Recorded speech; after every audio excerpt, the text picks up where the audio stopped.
Alright, so we're gonna be reacting to how the most isolated towns actually work by verse. This is Tristan da Cunha, the most remote inhabited island on Earth. It's in the middle of the South Atlantic Ocean, far away from literally everything. The nearest inhabited land is St. Helena, 1,500 miles away, but even they are isolated too. The closest mainland is Cape Town, South Africa, another 250 miles beyond that. And it's only from here in which you can go to Tristan da Cunha with a 6-day boat ride, since there is no airstrip on the island. And Tristan isn't a one-off type of remote location. There are the Pitcairn Islands in the South Pacific, which takes a flight to Tahiti, then a flight to Mangreva, French Polynesia, before boarding a 32-hour ship ride to get to. Or even if we're not to look at islands, and I don't know how to say this, Ittoqqortoormiit on the eastern edge of Greenland. There are no roads connecting it to the rest of the country for hundreds of miles. You'd have to fly to Iceland, then once or twice a week there's a flight to a small airstrip on the Greenland coast. And from there you would still need a helicopter or snowmobile ride for 25 miles to reach the town. With all this in mind, you can't help but wonder exactly how these places function. Remember, these aren't places where only scientists live for a few months out of the year in research stations. There are actual settlements that live here year-round without obligation. So how does it all work? How is it possible for these people in such remote areas to live? Well, when you're this far removed from the rest of the world, normal rules stop applying. But first things first, we should identify what these places are part of, because they're obviously not independent, and that actually helps them survive given the funding they receive. Tristan da Cunha and the Pitcairn Islands are both British overseas territories, meaning they receive millions of dollars in federal funding for direct annual budget support.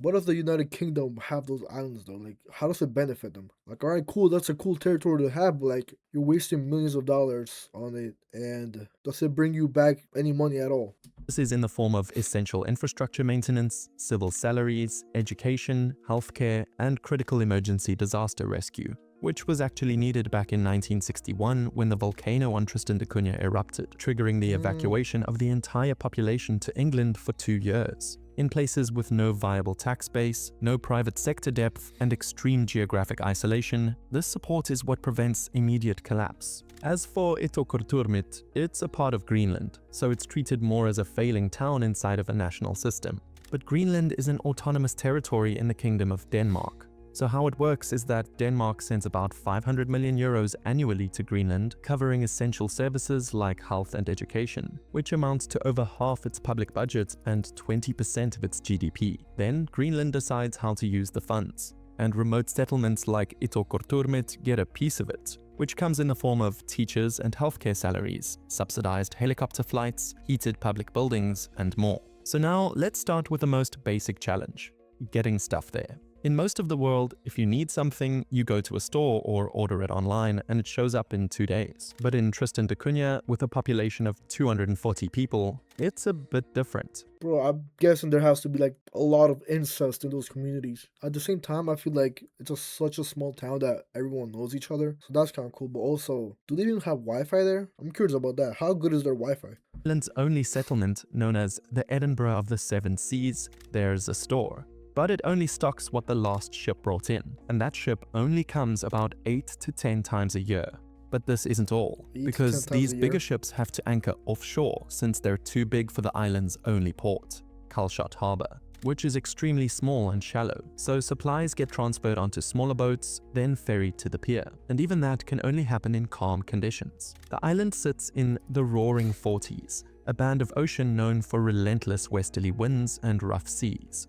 It's not uncommon for a ship to arrive and then have to wait days before conditions are safe enough to offload anything. So if you forgot to order something, or the ship couldn't dock because of the weather, which is very common, you wait. Weeks, sometimes months. The same goes for Pitcairn Island. Though with their population of around just 35 people, supply ships visit even less often, just every 3 months. And like Tristan, there's no proper port. Its main supply ship, the MV Silver Supporter, anchors offshore near Bounty Bay, and supplies are transferred onto longboats that residents pilot themselves. It's a notoriously difficult landing too, as the bay is rocky and waves are unpredictable. Once the supplies reach shore, they're not done moving either.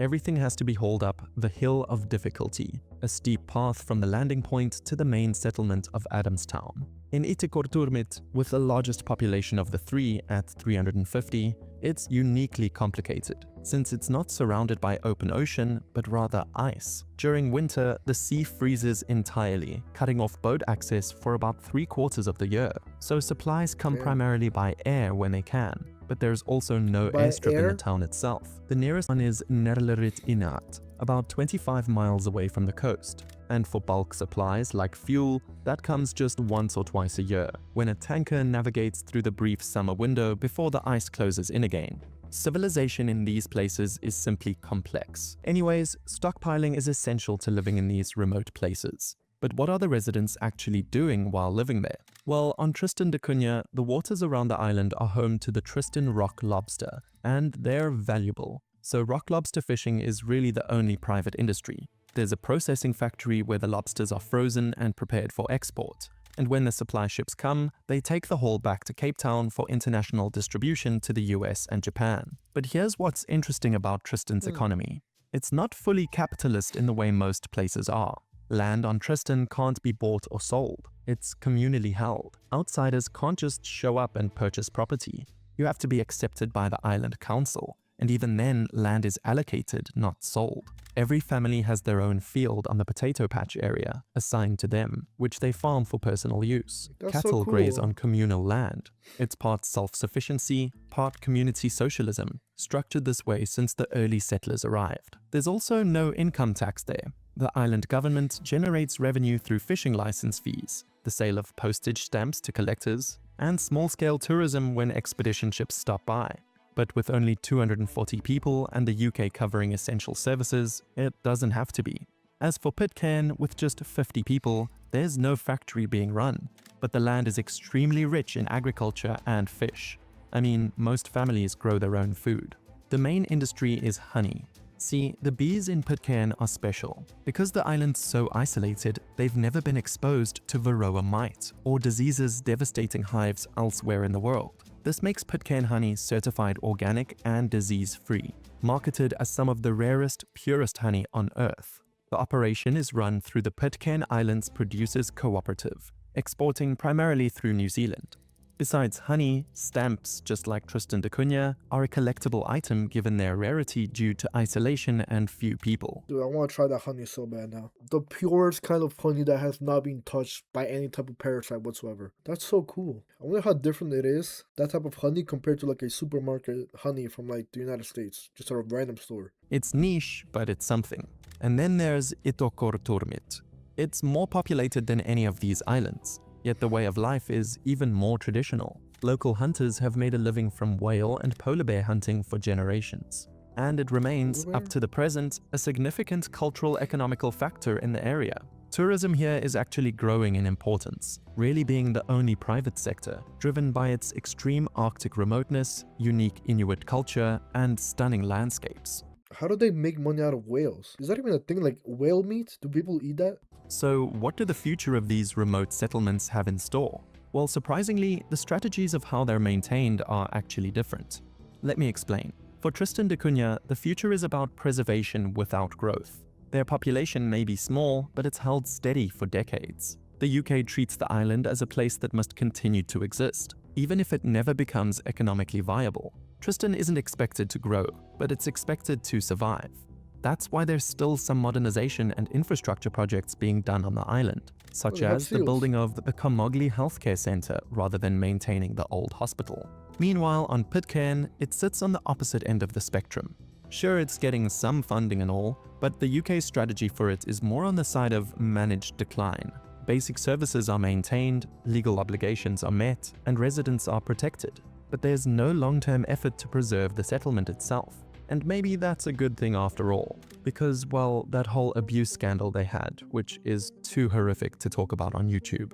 Unlike Tristan da Cunha, there's not even a hospital on the island. The closest one is at least 2 days away by ship, in Tahiti or New Zealand. So if there's a medical emergency, well, yeah. Finally, with Itiqorturmit, it's a bit complicated. It isn't some overseas territory, it's literally part of Greenland. While you'd think they'd make sure the settlement survives since it's the only remaining one in eastern Greenland, that's not actually the case. In fact, Kap Hope, which was a settlement just 9 miles west of Iturkurturmit, became abandoned in 2005. The town itself isn't guaranteed a future, but as long as people live there, it'll be supported. Climate change further complicates things though. The ice is retreating, which, while making the area more accessible to cruise ships and tourists, is also disrupting the hunting that the community depends on. Polar bear and seal patterns are shifting. The traditional way of life that has sustained Itokurturmit for generations may not survive the century. Something all three of these places are also having to deal with is the reality of the younger generations. Let me explain. Most people in these settlements are on the older side. In fact, on Pitcairn, pensioners are supposedly now outnumbering the working class. For those who are young, there just isn't much to do in these places. I mean, in Tristan da Cunha, there's literally only one pub, the Albatross Bar. The others have nothing that comes close. But more importantly, there's the question of education. They all only have one school, usually running up until the ages of 15 or 16. After that, in Tristan, students must leave for education in the UK or South Africa. In Pitcairn, children are sent to New Zealand. And in Itokurturmit, students have to go to Nuuk, the capital and largest city in Greenland, with a population of still just 20,000 people, or to Denmark. Because of this, migration isn't really a choice, but it's built into the life cycle. Once young people leave, many don't come back. They form social circles elsewhere, find I get them, because why would you want to go back to a town that there's absolutely nothing to do and that is super cold? It doesn't make sense. jobs that don't exist at home, and get used to a level of freedom and opportunity that these settlements can't realistically offer. Returning often means giving that up. Fewer careers, fewer people your age, fewer choices overall. When it comes to relationships, this is especially apparent when looking at the two British territories. On Tristan da Cunha, all 240 residents descend from just 15 original settlers, 8 men and 7 women, who arrived between 1816 and 1908. There's basically only 7 surnames on the entire island. Everyone is related to everyone. Medical researchers have actually studied Tristan specifically because of this. Asthma affects nearly half the population, traced back to just 3 of those original settlers who carried the gene. Pitcairn is even smaller. Only 4 or 5 family surnames exist. Do we think that because of this, I feel like they had to be like extremely racist? Like, there's no way that they're not racist. All descending from the Bounty mutineers and their Tahitian companions who arrived in 1790. Finding a partner without leaving isn't really possible. Despite all these things though, people have been staying. Back in 1961, when all Tristan residents were evacuated from the island to England due to the volcano, they could have stayed. There was access to everything, but most of them chose to go back regardless. I mean, the fact these settlements still exist means something. But to be frank, the future decline seems inevitable. Pitcairn specifically has tried to reverse it. The UK has run recruitment campaigns offering free land and housing assistance to anyone willing to relocate there, but basically no one has taken them up on it. And that shouldn't come as a surprise. Even depopulated villages in countries like Italy and Spain offering better weather, better food, and just a 2-hour flight from major cities have struggled to attract new residents despite generous incentives. Because if sunny Sicilian villages are failing to attract enough people with good incentives, what chance does a 32-hour boat ride from Tahiti have? The world is getting more and more connected, but not in a good way for isolated towns. So in the end, these communities aren't just fighting geography, they're fighting time. As long as young people have to leave to build a future, the question isn't whether these places can survive today, it's how many generations they have left. Thank you for watching. I really like this video, but it's kind of crazy that amount of incest that goes on in those little islands. Like, everyone's like related to each other like in some type of way, I feel like. But anyways, next video.